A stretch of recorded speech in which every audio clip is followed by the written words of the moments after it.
mənbə Red Pill deyilən bir fəlsəfəyə əsaslanır və iddia edir ki, bəzi kişi tipləri var ki, onlar xəyanətə daha çox məruz qalırlar. Düzdür.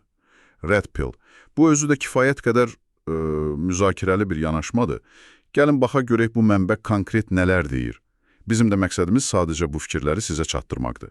Tamamilə razıyam. Biz burada tərəf tutmuruq. Sadəcə mənbənin dediklərini, yəni o argumentləri olduğu kimi təqdim edirik. Konteksti anlamaq vacibdir. Yaxşı, elə isə başlayaq. Mənbənin birinci işarə etdiyi tip, deyəsən, çox yaxşı oğlanlar idi. Yəni, nice guy. Bəli. O tip ki, həddindən artıq uyğunlaşır. Yəni, hər şeyə hə deyir, sərhəd qoymur, daim partnyorunu razı salmağa çalışır. Hə, və mənbə deyir ki, bu zamanla cazibəni azalda bilər. Bunun səbəbi nə göstərilir? Mənbənin argumenti belədir ki, qadınlar instinktiv olaraq daha güclü, qətiyyətli fiqurlar axtarır.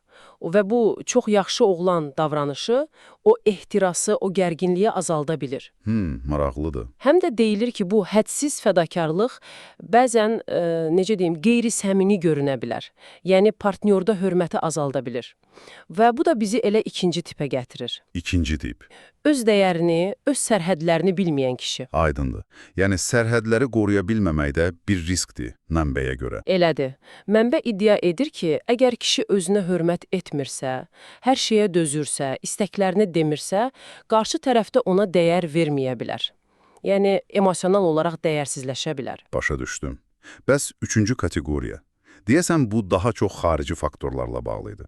Üçüncü tip kimi karyerası, görünüşü, ümumi statusu aşağı hesab edilən kişilər göstərilir. Aha, burada yəqin ki, o hipergamiya məsələsi ortaya çıxır. Mənbə buna toxunurmu? Düz vurğuladınız, mənbə birbaşa hipergamiya nəzəriyyəsinə istinad edir. Yəni, qadınların şuuraltı olaraq özlərindən daha yüksək və ya ən azı bərabər statuslu partnyor axtarma meyli. Yəni, iddia odur ki, əgər qadın partnyorunun statusunu, maddi, sosial fərqi yoxdur, özününkindən aşağı görürsə və qəfildən daha yaxşı bir namizəd peyda olursa, xəyanət riski arta bilər. Amma yenə də bu çox ümumiləşdirilmiş bir iddiadır əlbəttə. Aydındır. Bəs daxili aləmə qayıtsaq, başqa hansı psixoloji profillər var idi? Dördüncü tip. Özünə güvəni olmayan kişi. Daima tərif, təsdiq, axtaran, diqqət tələb edən. Bu da yəqin ki, zəiflik kimi görülür. Mənbəyə görə bəli, bu zəiflik əlaməti kimi təqdim olunur və bu cür asılılıq münasibətdəki o balansı pozur, qarşı tərəfi yora bilir. Anlaşıldı.